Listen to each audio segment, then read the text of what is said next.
तो आज आइए हम शुरुआत करते हैं कक्षा 12वीं बही खाता, जो वस्तुनिष्ठ प्रश्न है जो परीक्षा में 1 मार्क्स के आते हैं। तो आइए हम स्टार्ट करते हैं। पहला क्वेश्चन है, भारतीय साझेदारी अधिनियम बनाया गया। तो भारतीय साझेदारी अधिनियम कब बनाया गया? ये बनाया गया 1932 में। दूसरा प्रश्न है, साझेदारी फर्म में सदस्यों की अधिकतम संख्या हो सकती है? तो अधिकतम संख्या हो सकती है 50।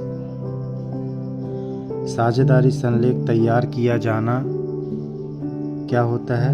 ऐच्छिक होता है। ख्याति क्या है? एक चल संपत्ति है, एक स्थायी संपत्ति है, एक मूर्त संपत्ति है, एक कृत्रिम संपत्ति है। तो ख्याति क्या है? एक स्थायी संपत्ति है।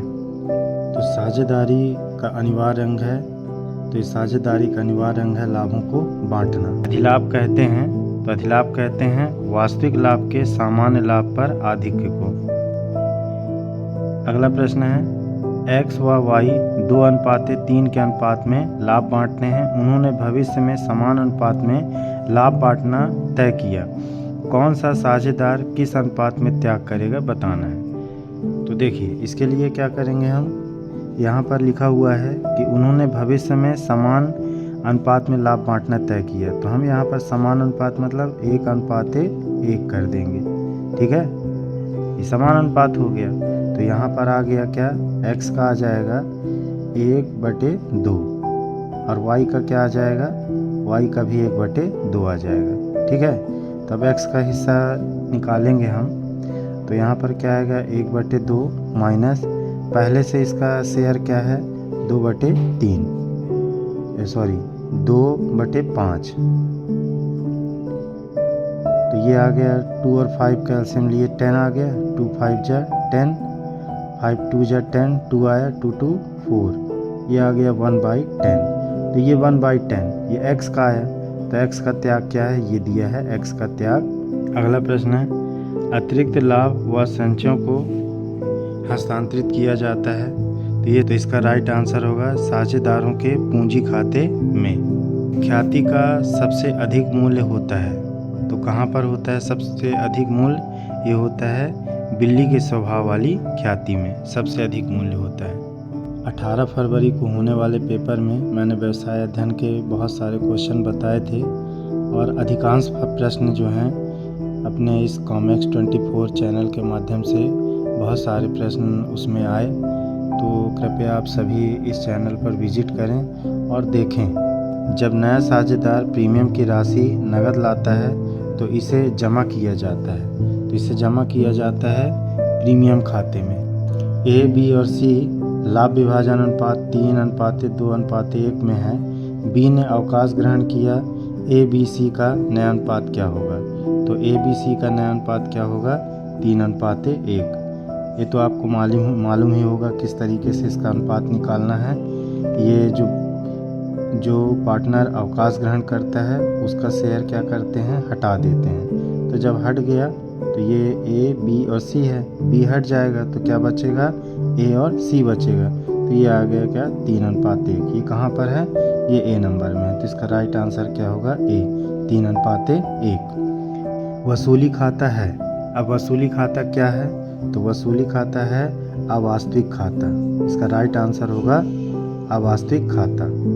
फर्म के समापन पर साझेदारों के ऋण खातों को हस्तांतरित करते हैं।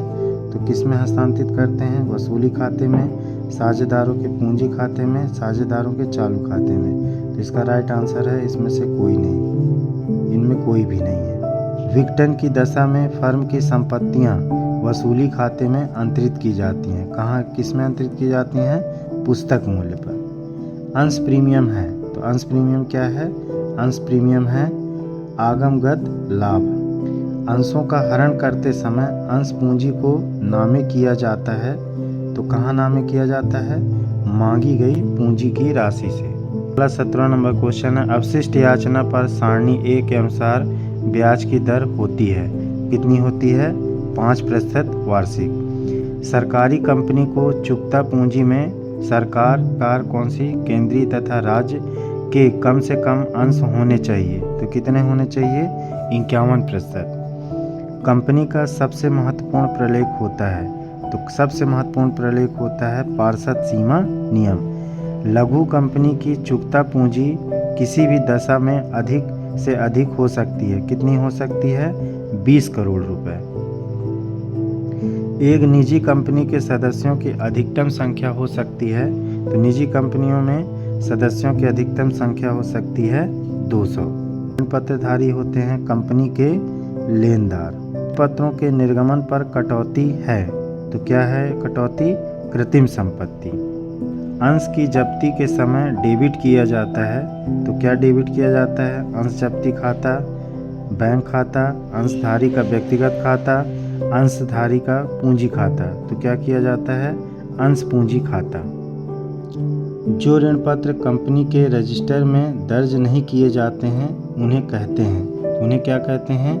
वाहक ऋण पत्र कहते हैं।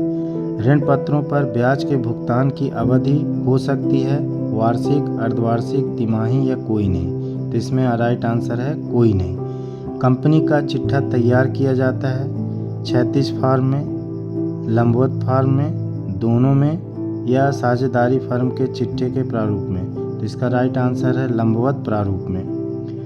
कौन सा वित्तीय विवरणों के विश्लेषण का उपकरण नहीं है? तलपट, तुलनात्मक विवरण, अनुपात, समाकार विवरण। तो इसका राइट आंसर है तलपट।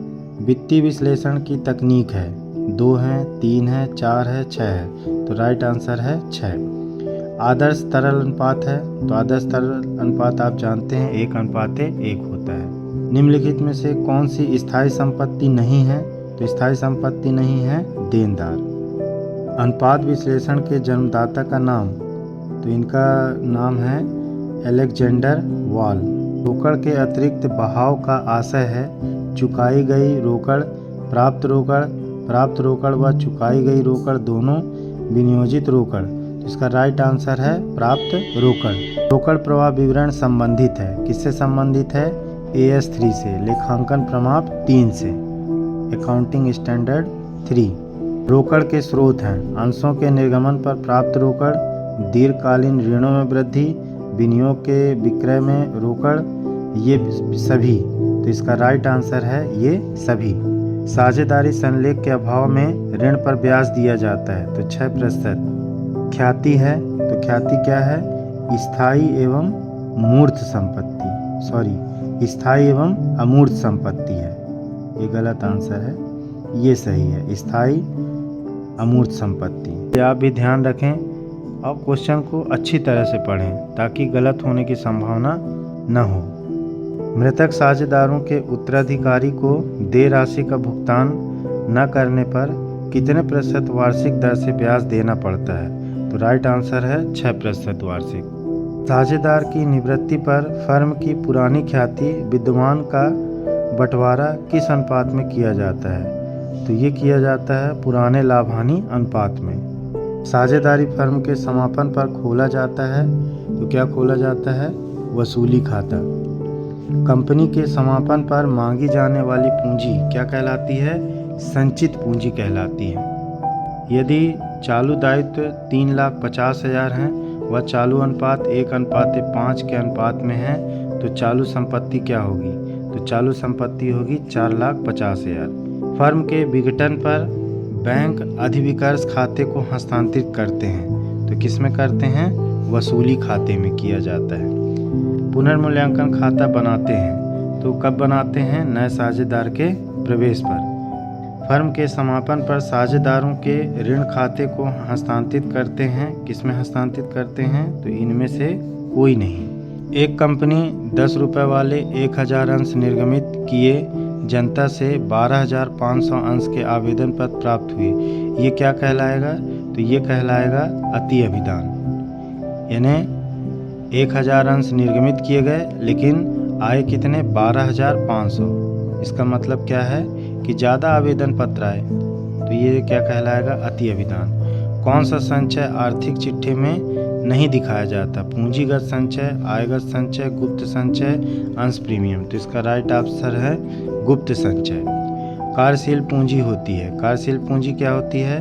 तो चालू संपत्ति माइनस चालू दायित्व बराबर आता है कार्यशील पूंजी। लाभदायकता अनुपात किस में व्यक्त किए जाते हैं? तो ये व्यक्त किए जाते हैं प्रतिशत में। तो आई होप आपको ये 50 क्वेश्चन समझ में आए होंगे। इसी तरह से सभी प्रश्नों के उत्तर ध्यान से पढ़ें